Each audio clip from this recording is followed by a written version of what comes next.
চাঁদপুরের কচুয়ায় শিক্ষার মান উন্নয়ন কল্পে পালাখাল রোস্তম আলী ডিগ্রি কলেজের অভিভাবক সমাবেশ অনুষ্ঠিত হয়েছে।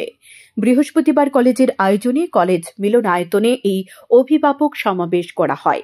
প্রথমে উপজেলা নির্বাহী অফিসার মোহাম্মদ হেলাল চৌধুরীকে কলেজের শিক্ষক অভিভাবক বৃন্দ ফুল দিয়ে বরণ করেন।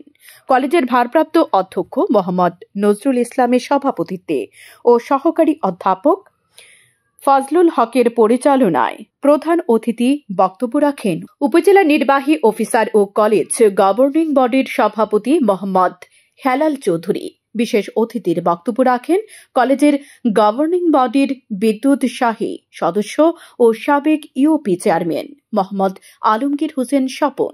এ সময় কলেজের সহকারী অধ্যাপক বিল্লাল হোসেন মোল্লা, দেলোয়ার হোসেন, আব্দুল কুদ্দুস, ইয়ার আহমেদ, ইকবাল আহমেদ মিঠু, ধনঞ্জয় চক্রবর্তী সহ কলেজের অন্যান্য শিক্ষক, অভিভাবক, শিক্ষার্থীবৃন্দ উপস্থিত ছিলেন।